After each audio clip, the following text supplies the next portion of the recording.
Hello everyone, true English classes and job updates YouTube channel में आप सभी का स्वागत है। और दोस्तों, आज की वीडियो में हम बात करने जा रहे हैं कॉमन एरर। और कॉमन एरर के वो इम्पोर्टेंट रूल इस वीडियो में हम करने जा रहे हैं जो कि आने वाले एग्जाम स्पेशली हरियाणा पुलिस और ग्राम सचिव के लिए काफ़ी इंपॉर्टेंट होने वाले हैं। तो लीजिए शुरू करते हैं अपनी आज की वीडियो। तो एक सेंटेंस में लिखने जा रहा हूँ यहाँ पर। सेंटेंस के माध्यम से हम समझेंगे। एक सेंटेंस में लिख रहा हूँ यहाँ पर, आई नो राम। पहले हम सिंपल सेंटेंस बिल्कुल आसान से, इसके बाद डिफिकल्ट की ओर चलेंगे, simple to difficult. I know Ram can passed. I know Ram can passed this exam. Ram can passed this exam, ये सेंटेंस है। और पेपर में पूछा जाता है in which part there is error, कि भी किस पार्ट में एरर है। ठीक है, पार्ट बना दिए जाते हैं, जैसे इस पार्ट में एरर है, या फिर इस पार्ट में, या फिर इस पार्ट में एरर है। इस तरीके से पेपर में पूछा जाता है। इसको नाम दे दिया जाता है ए, इसको नाम दिया जाता है बी, इस पार्ट को दिया जाता है सी, इसको दिया जाता है डी। कहीं पर नन भी लिख देते हैं, मतलब नो एरर, ये भी लिख दिया जाता है। तो अब हमने पहचानना है, इस तरीके से हमने देखना है एरर कहाँ है। तो एरर में सबसे पहले तो आपको जितने भी चैप्टर्स हैं ग्रामर के, उनका थोड़ा बेसिक रूल्स पता होना चाहिए। लेकिन इस वीडियो में हम सीधे ही आपको कुछ रूल करवाने जा रहे हैं ताकि वो चैप्टर आपको ज़्यादा ना पढ़ने पड़े। तो आई know Ram can passed this exam, तो इसमें मैं आपको बता देता हूँ, यहाँ एरर है, देयर इज एरर। क्यों है? क्योंकि जितने भी मोडाल्स हैं उनके बाद, मोडाल्स मतलब कैन, कुड, में, माइट, शैल, शुड, इनके बाद फर्स्ट फॉर्म का यूज किया जाता है। ठीक है, इकट्ठा मैं रूल करवाऊंगा। सबसे पहले एक सेंटेंस और ले लेते हैं हम यहाँ। नेक्स्ट सेंटेंस में लिखने जा रहा हूं ही। ये रूल मैं आपको इकट्ठा लिखवाऊंगा। पहले एक सेंटेंस और लेते हैं। He did not went there. He did not went there yesterday. He did not went there yesterday. इसको भी पेपर में ऐसे इसके पार्ट बना दिए जाएंगे, जैसे एक पार्ट ये है, ठीक है, दूसरा पार्ट ये है, तीसरा पार्ट ये है, और जो फोर्थ पार्ट है वो भी बना दिया जाता है, जिसमें लिख दिया जाता है नो एरर। ठीक है, इसको फिर ए, इस तरीके से बी और सी, इस तरीके से इनको नाम दिया जाता है। तो इस सेंटेंस में भी मैं आपको बता देता हूं, यहाँ एरर है। क्यों? क्योंकि डिड के बाद, यदि सेंटेंस में डिड है तब भी फर्स्ट फॉर्म का यूज किया जाता है। तो एक रूल अब मैं बता रहा हूं आपको, यहाँ पर एक रूल हम लिखने जा रहे हैं। रूल क्या है? इन सेंटेंस की सहायता से हमने एक रूल निकाला है कि भाई जैसे मोडाल्स, MODALS, कोई भी मोडाल्स आपको मिले, कहीं भी किसी भी सेंटेंस में आपको मोडाल्स मिले, कैन, कुड, में, माइट, शैल, शुड, वुड, ये सारे आपको मिल जाएं, उनके बाद में सिर्फ फर्स्ट फॉर्म होनी चाहिए। यदि उनके बाद फर्स्ट फॉर्म नहीं है, इसका मतलब वहाँ पर गड़बड़ है, इसका मतलब वहाँ पर एरर है। यानी मोडाल्स के बाद में फर्स्ट फॉर्म होनी चाहिए। ठीक है, इसके अलावा do, does, did, do, does, did, इनके बाद भी फर्स्ट फॉर्म का यूज होगा। इसके बाद हम बात करें let me play, let's go to school, let के बाद भी फर्स्ट फॉर्म का यूज होगा। वहाँ फर्स्ट फॉर्म नहीं है, इसका मतलब वहाँ भी गलती है। नेक्स्ट हम बात करें टू के बाद, टू के बाद भी फर्स्ट फॉर्म का यूज किया जाता है। लेकिन एक दो सेंटेंस ऐसे होते हैं जिनके बाद टू का यूज नहीं होता, जहाँ पर फर्स्ट प्लस ING आते हैं। लेकिन 95% जो सेंटेंसेज हैं टू के बाद फर्स्ट का यूज होता है। जैसे कुछ वर्ड हैं, जैसे objected to, forward to, addicted to, इनके बाद फर्स्ट प्लस ING आते हैं। नहीं तो मोस्टली आप यूज करेंगे फर्स्ट, ओनली फर्स्ट। तो ये आपने ध्यान रख लेना है। ये आपको कहीं भी किसी सेंटेंस में मिले तो इनके बाद फर्स्ट फॉर्म आनी चाहिए। यदि फर्स्ट फॉर्म नहीं है तो वहाँ पर गलती है, वहाँ पर एरर है। अब हम और सेंटेंस कुछ करने जा रहे हैं ताकि उनसे भी हम समझा सकें। इनको आप नोट डाउन कर सकते हैं। नेक्स्ट जो रूल मैं आपको करवाने जा रहा हूँ, पहले हम सेंटेंस लिखेंगे, इसके बाद इनको समझने की कोशिश करते हैं। तो नेक्स्ट सेंटेंस है जो मैं लिखने जा रहा हूँ, बोथ। मैंने यहाँ लिखा है both Sita, both Sita and Radha, both Sita and Radha are beautiful, are beautiful. तो अब ये सेंटेंस देखें, इसमें हमने बतानी है एरर कहाँ है। पार्ट इसको उसी तरीके से डिवाइड कर दिया जाता है पेपर में, तो हमने बताना है इसमें एरर कहाँ है। तो मैं आपको बता देना चाहता हूँ there is no error in this sentence. Both के बाद एक पेयर बनता है एंड का, बोथ के बाद एक पेयर बनता है एंड का, जो कि दिया गया है। लेकिन पेपर में क्या मिलेगा आपको, पेपर में एंड की जगह कुछ और वर्ड दे दिया जाता है। जैसे यहाँ पर बोथ है, बोथ सीता और, हो सकता है यहाँ पर और मिल जाए, तो और हमने बता देना है कि और वहाँ गलत है। किसका यूज होगा, एंड का यूज होगा। तो ये समझना है। एक दो सेंटेंसेस और देख लेते हैं इसमें, फिर मैं रूल करवाऊंगा। नेक्स्ट सेंटेंस इसमें you can neither, you can neither read और राइट। अब ये सेंटेंस है, ठीक है। तो इसमें आपने एरर देखनी है, तो इसमें एरर है नाइदर के साथ में नोर का यूज होना चाहिए। नोर, किसका यूज होना चाहिए, नोर, ठीक है। तो अब मैं आपको रूल बताता हूं। तो सबसे पहला तो ये है कि भी बोथ के साथ में किसका यूज होगा, एंड का यूज होगा, ठीक है। बोथ के साथ में एंड आना चाहिए। यदि हम बात करें आइदर, EITHER, आइदर की बात करें तो सेंटेंस में और आना चाहिए। यहाँ कुछ और दिया गया तो वो गलती है। नाइदर के साथ में NITHER, नाइदर के साथ में नोर आना चाहिए, ठीक है। और सेंटेंस और कुछ वर्ड है जैसे नॉट ओनली, नॉट ओनली के साथ में बट आल्सो, नॉट ओनली के साथ में बट आल्सो आना चाहिए।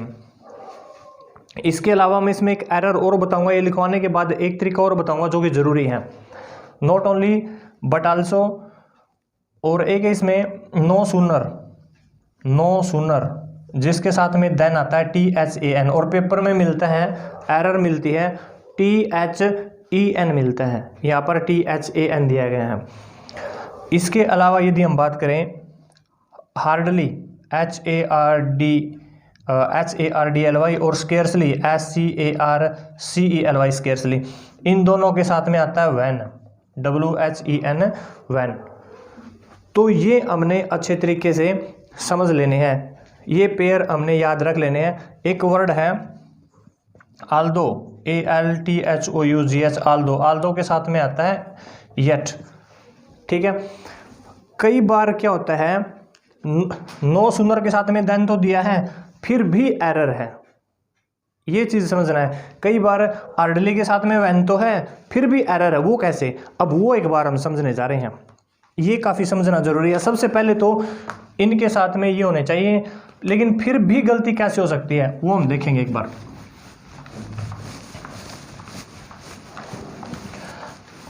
वो एक सेंटेंस मैं आपको दिखाता हूं, एक सेंटेंस लिखते हैं यहां, he is not only foolish but also mad. अब देखिए ये सेंटेंस है, तो नॉट ओनली के साथ में क्या आना चाहिए, बट आल्सो आया है, ठीक है। नॉट ओनली के साथ में क्या आना चाहिए, बट आल्सो आना चाहिए। आइदर के साथ में और नाइदर के साथ में और, ये हमने पता है। लेकिन फिर भी गलती कैसे, फिर भी किस चीज़ का ध्यान रखना है, फिर हमने ये ध्यान रखना है नॉट ओनली के बाद क्या है, नॉट ओनली के बाद एडजेक्टिव है, ठीक है। नॉट ओनली के बाद क्या है, एडजेक्टिव है, तो बट आल्सो के बाद भी एडजेक्टिव होना चाहिए। यदि बट आल्सो के बाद में एडजेक्टिव नहीं है, वर्ब है, कुछ और वर्ड है, तो इसका मतलब एरर है, ठीक है। ये हमने काफी ध्यान रखना है। एक थर्ड रूल है जो कि अब हम करने जा रहे हैं, रूल नंबर थर्ड। और रूल नंबर थर्ड की हम बात करें तो मैं यहाँ लिख रहा हूँ बीन, या मैंने लिख दिया बीन, इसके बाद मैंने लिख दिया बीइंग, और इसके बाद मैंने लिख दिया बी। इनके बाद हमेशा थर्ड फॉर्म का यूज करना है। इनके बाद आपने थर्ड फॉर्म का यूज करना है। पेपर में और कुछ दिया मिलेगा जो कि हमने फिर वहाँ पर एरर ढूंढ लेनी है। कैसे? एक सेंटेंस में लिखता हूँ द क्लास, या हम देखते हैं the class has been, the class has been pass, the class has been pass by him, the class has been pass by him. अब देखो तो ये बीन आया है, इसके बाद यहाँ फर्स्ट फॉर्म दी गई है जो कि गलत है, और ये जहाँ मिलेंगे मोस्टली आपको वहाँ पर पैसिव वॉइस होता है, वो सेंटेंस पैसिव वॉइस होता है। और पैसिव वॉइस में आपको पता है कौन सी फॉर्म का यूज़ किया जाता है? थर्ड फॉर्म का यूज़ किया जाता है। तो यहाँ बाई ना होकर, पास ना होकर क्या होना चाहिए? पास्ट का यूज़ होना चाहिए इन सभी के बाद। जैसे बी मिलेगा आपको मोस्टली मोडाल्स के बाद मिलता है ये, तो वहाँ भी थर्ड फॉर्म का यूज़ करना है। इसके अलावा बी का हम सेंटेंस देख सकते हैं, this box can be lift by me, this box can be lift by me. तो अब देखो यहाँ पर बी है तो यहाँ पर लिफ्ट गलत है, बी के बाद फिर कौन सी फॉर्म आनी चाहिए? बी के बाद फॉर्म आनी चाहिए थर्ड, तो इसका क्या हो जाएगा? लिफ्टेड। तो ये हमने ध्यान रखना है। मेन चीज़ बस यही है, बीन, बीइंग और बी के बाद आपको कौन सी फॉर्म मिलनी चाहिए? थर्ड फॉर्म मिलनी चाहिए। ये काफ़ी कई बार एग्जाम्स में पूछा गया है। He is junior than me, he is junior than me. इसके अलावा I prefer coffee than tea, ये काफ़ी बार पूछा गया है। देन टी, ये सेंटेंस काफ़ी बार पूछा गया है। He is junior than me, I prefer coffee than tea. तो इस प्रकार के सेंटेंसेस में भी काफ़ी गलती होती है, तो इसमें एरर यहाँ है, इसमें भी एरर यहाँ है। एरर क्यों है? आपको जूनियर दिखाई दे जाए कहीं, ये मैंने कई बार करवाया है रूल, सीनियर दिखाई दे और एक्सटीरियर दिखाई दे, इंटीरियर दिखाई दे, सुपीरियर आपको कहीं दिखाई दे, इन्फीरियर आपको दिखाई दे, प्रेफर वर्ड आपको कहीं दिखाई दे, इसके अलावा की वर्ड आपको कहीं दिखाई दे, इंजूरियस वर्ड आपको कहीं दिखाई दे, बिलोंग वर्ड आपको दिखाई दे, तो इन सभी के साथ टू का यूज़ करना है। इन सारे वर्ड्स के साथ में आपने टू का यूज़ करना है। यदि इन वर्ड्स के साथ कहीं देन वगैरह और कोई वर्ड मिलता है, it means there is error, इसका मतलब वहाँ पर गलती है। तो ये वर्ड आपने याद रख लेने हैं, ठीक है। इन सभी के साथ में किसका यूज़ होगा? टू का यूज़ होगा। तो जो नेक्स्ट है, एक सेंटेंस में लिखता हूँ यहाँ पर, he has finished, he has finished his letter last night,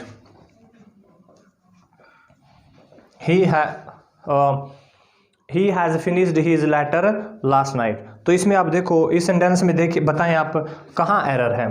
he has finished his letter last night, तो आपने समझ लेना है कि भी जन लास्ट है, इसका मतलब पास्ट इंडेफिनेट है। लास्ट मिले तो पास्ट इंडेफिनेट है, और पास्ट इंडेफिनेट में सिंपल सेंटेंस में सेकंड फॉर्म का यूज़ किया जाता है। तो यहाँ एरर है, तो यहाँ पर कौन सा एक ही वर्ड यूज़ होना चाहिए था, दैट इज़ फिनिश्ड।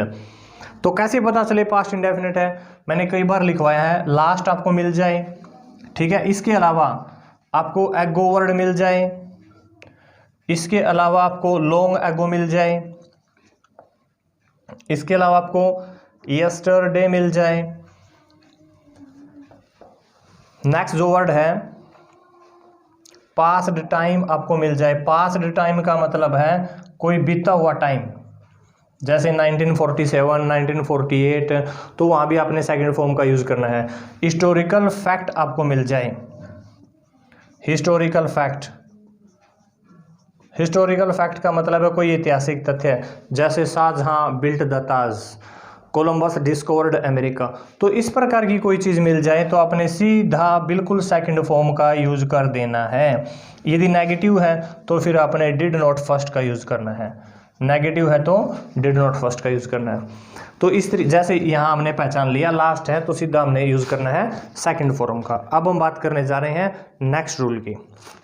यहाँ मैं लिख दिया the patient had died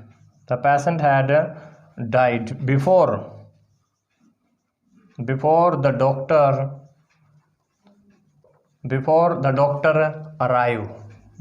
doctor arrive। तो अब ये रूल है। अब इस सेंटेंस में हमने देखना भाई गलती कहाँ है। The patient had died before the doctor arrive, इसमें हमने गलती देखनी है। तो इसमें जो गलती है मैं आपको बता देता हूँ, आपको पता भी है, एरर अराइव में गलती है। और रूल क्या कहता है, यदि सेंटेंस के बीच में आपको बिफोर दिखाई दे तो आगे तो आपने एड थर्ड का यूज करना है और बाद में सेकंड फॉर्म का यूज करना है। तो यहाँ सेकंड नहीं है इसलिए ये गलत है। और यदि आपको आफ्टर आपको दिखाई दे तो आगे तो सेकंड फॉर्म का यूज करना है और बाद में आपने एड प्लस थर्ड का यूज करना है। ठीक है, तो ये साथ में आपने जो रूल है ये भी आपने लिख लेने हैं साथ में, ताकि आप इनको फिर दोबारा अच्छे तरीके से इनको आप समझ सकें। Each of these four pens are red. Each of these pens are red. अब आपने बताना है भी इसमें गलती कहाँ है। तो देखो each of the pens are, ये सेंटेंस है, each of these four pens are red. तो इसमें गलती देखो कहाँ है। तो इसमें जो गलती है वो है आर में। लेकिन बच्चे इसमें गलती क्यों करते हैं, आर ही करेंगे यहाँ, क्योंकि वो सोचते हैं देखो पेन ज़्यादा है तो आर ठीक है, पेन ज़्यादा है तो आर ठीक है। लेकिन नहीं, हमने सब्जेक्ट देखना है। ईच ऑफ दीज फोर, तो ईच इसको एक माना जाता है। एक सेंटेंस और मैं लेता हूं यहाँ, one of the teachers was present. अब देखो वाज लेके आए, टीचर्स के हिसाब से तो हमने वर्क करना चाहिए था, लेकिन वाज लेकर आए क्यों, क्योंकि वन के हिसाब से लेके आए, जितने टीचर हैं उनमें से वन। तो इस प्रकार के जो सेंटेंसेस हैं, ईच से जो स्टार्ट है, एवरी से जो स्टार्ट है, आइदर से जो स्टार्ट है, ठीक है, नाइदर से जो स्टार्ट है, या फिर वन से जो स्टार्ट है, उनमें सिंगुलर का यूज किया जाता है, और एक चीज़ और, सिंगुलर से पहले यहाँ प्लूरल का यूज होगा। कई बार यहाँ गड़बड़ करते, कई बार यहाँ पर हमें फील करना होता है, यहाँ पर हो सकता है पेन दिया गया हो तो वो गलत है, क्योंकि इनसे पहले किसका यूज होगा, प्लूरल का यूज होगा। यहाँ प्लूरल, यहाँ सिंगुलर। ये गलती भी एग्जाम्स में बड़ी कई बार ये पूछी जाती है। अब नेक्स्ट रूल की हम बात करने जा रहे हैं, bread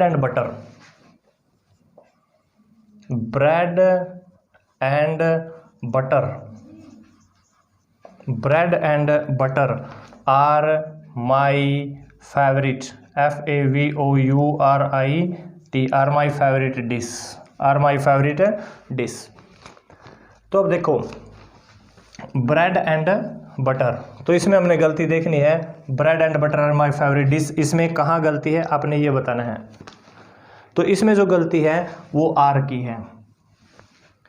bread and butter, rice and करी, ठीक है। तो इस प्रकार के जो वर्ड हैं, हैमर एंड सिकल, ये इनको एक क्लास के माना गया है, ठीक है। जैसे ब्रेड की बात करें, बटर की, चावल की और करी की हम बात करें, तो इनको एक क्लास के माना गया। तो एक क्लास के होने के कारण इनके साथ में प्लूरल का यूज नहीं होगा, इनके साथ में सिंगुलर का यूज होगा। तो यहाँ भी किसका यूज होगा, इज का। इनके आगे भी किसका यूज होगा, इज। इसके आगे भी किसका यूज होगा, इज। तो इस प्रकार का जो पेयर है वो हमने देखना है। यदि वो एक क्लास से है, जैसे ये भोजन के है दोनों एलिमेंट, ठीक है, तो इस प्रकार के जो वर्ड हैं उनमें हमने सिंगुलर का यूज़ करना है। और ये तो एग्जाम्स में पूछा जा सकता है, इन दो में से एक पेपर में पूछा जा सकता है। The principal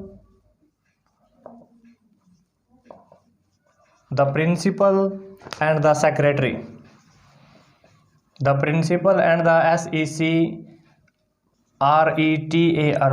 the principal and secretary were there, the principal and secretary were there. अब ये देखो, the principal and the secretary, तो अब वहाँ पर वर का यूज़ किया गया है, तो हमने देखना है इसमें एरर कहाँ है। तो मैं आपको बता देता हूँ, देयर इज़ नो एरर, इसमें नो एरर, कोई गलती नहीं है। क्यों? अब देखो, जैसे प्रिंसिपल है इसके आगे दा लगा है, सेक्रेटरी है इसके आगे दा लगा है, ठीक है, यानी जो भी नाउन है और दोनों के आगे आर्टिकल है, दोनों के आगे आर्टिकल है, तो उसको फिर प्लूरल माना जाता है, उसको बहुवचन माना जाता है। तो वहाँ पर इज एम आर में से आर का यूज होगा, वाज वर में से वर का यूज होगा, हैज हैव में से हैव का यूज होगा, यानी प्लूरल माना जाता है, दोनों के आगे आर्टिकल है तो। और यदि यही सेंटेंस ऐसे होता, यही सेंटेंस ऐसे होता, यहाँ पर आर्टिकल का यूज़ नहीं होता, तो फिर हमने इसको वाज करना था, क्योंकि फिर इसका मतलब है जो प्रिंसिपल है और जो सेक्रेटरी है वो एक ही बंदा है, इसका मतलब फिर वो एक ही है। लेकिन यहाँ पर आर्टिकल आए फिर इसको दूसरा माना जाता है, और ये दूसरा बन जाता है तो फिर ये प्लूरल बन जाता है। ये भी एक इम्पोर्टेंट रूल था। इसमें एक और मैं आपको बता देता हूँ, अ poet and a philosopher, a poet and a philosopher have come, a poet and a philosopher have come। तो इसमें मैं बता देता हूँ यहाँ गलती है, क्योंकि यहाँ किसका यूज़ होना चाहिए, एज का यूज़ होना चाहिए, क्योंकि जो ये पोइट है और ये फिलोसोफर एक ही बंदा है। यदि यहाँ दा का यूज़ होता तो फिर हमने किसका यूज़ करना था, फिर एव का यूज़ करना था, क्योंकि आर्टिकल लगने से ये अलग अलग बन जाते हैं, दो बन जाते हैं। फिर ये रूल काफ़ी इंपॉर्टेंट है। The police is chasing the thieves, the police is chasing, the police is chasing the thieves, THIEVES, the police is chasing the thieves. अगला रूल ये है, तो इसमें हमने बताना है गलती कहाँ है, वेयर इज द एरर, कहाँ इसमें गलती है। तो इसमें बता देते हैं भाई इज ये गलत है। क्यों गलत है? क्योंकि रूल है, यदि पुलिस की बात है, यदि पीपल की बात है, यदि कैटल की बात है, एक दो वर्ड हो रहा है इसमें, और यदि शिप की बात है, तो इनको प्लूरल माना जाता है, इनको बहुवचन माना जाता है। और बहुवचन माना जाता है तो यहाँ किसका यूज़ होना चाहिए, यहाँ फिर आर का यूज होना चाहिए। इन सभी को ये वर्ड आपको मिल जाएं तो आपने इनको प्लूरल मानना है। एक वर्ड होता है न्यूज़, ठीक है, इसको आपने सिंगुलर मानना है। एक वर्ड होता है कोई भी, मतलब जैसे मैथमेटिक्स, ठीक है, मैथमेटिक्स, फिजिक्स, सिविक्स, इन सभी को ऐसा लगता है प्लूरल है ये सारे, लेकिन इनको एक माना जाता है, इनको सिंगुलर माना जाता है। एक कुछ डिजीज होती हैं जैसे MEAS मीजल्स, MUMPS मॉम्स, इनको भी सिंगुलर माना जाता है। कुछ गेम्स स्पोर्ट्स हैं जैसे बिलियर्ड्स, ठीक है, कुछ स्पोर्ट्स हैं बिलियर्ड्स, इन सभी को, ये काफ़ी इंपॉर्टेंट है, इनको सिंगुलर माना जाता है। न्यूज़ के साथ आगे हो सकता है आर मिले पेपर में, तो इसका मतलब वहाँ पर गड़बड़ है, वहाँ पर एरर है, क्योंकि वहाँ किसका यूज़ होना चाहिए, सिंगुलर का यूज़ होना चाहिए। ये काफ़ी इंपॉर्टेंट है। यहाँ पर देखें, his spectacles have been framed, FRAMED, his spectacles have been framed. तो यहाँ जो इसमें एरर, यदि आप देखें तो इसमें एरर कहाँ है, तो इसमें कोई भी एरर नहीं है, ये बिल्कुल सही है। क्यों? स्पेक्टिकल्स है, स्पेक्टिकल्स यानी जो चीज़ पेयर में है, जो चीज़ पेयर में है, जैसे स्पेक्टिकल्स, सीजर्स, कैंची की हम बात करें, ठीक है, टोंग्स, चिमटे की हम बात करें, और भाई पैंट, शूज, जो चीज़ें पेयर में हैं उनकी हम बात करें और वो सीधी दी गई हैं ऐसे ही, तो उसको प्लूरल माना जाता है। जैसे सीजर्स आ जाए तो इसके आगे वाज वर में से वर का यूज होगा, इज एम आर में से आर का यूज होगा। लेकिन ये इस प्रकार आए, a pair of shoes, a pair of shoes, socks, तो फिर इनको सिंगुलर माना जाता है, फिर इनको सिंगुलर माना जाता है। इन वर्ड के साथ यदि अ पेयर ऑफ लग जाए फिर तो सिंगुलर माना जाता है, नहीं तो इनको फिर क्या ऑलरेडी इनको प्लूरल ही माना जाता है। ए पेयर ऑफ लगने के बाद ये सिंगुलर हो जाते हैं। ये रूल भी काफ़ी इंपॉर्टेंट बनता है। अब कुछ और रूल देख लेते हैं जो कि कॉमन एरर में बार बार पूछे जाते हैं। Four hair, four hair, on her, on her head, on her head are grey, on her head are grey, ठीक है। तो इसमें गलती बतानी है भाई कहाँ है, इसमें हमने गलती देखनी है कि four hair on her head are grey, इसमें गलती बताइए। तो बच्चे इसमें गलती बताते हैं लेकिन जो कि गलत, ये बिल्कुल सही है, आर ही आएगा। यदि अकेला हेयर है, हेयर, ठीक है, तो अकेला हेयर है तो उसको हम सिंगुलर मानेंगे, उसके आगे इज का यूज होगा, वाज और में से वॉज का यूज होगा, हैज हैव में से हैज का यूज होगा।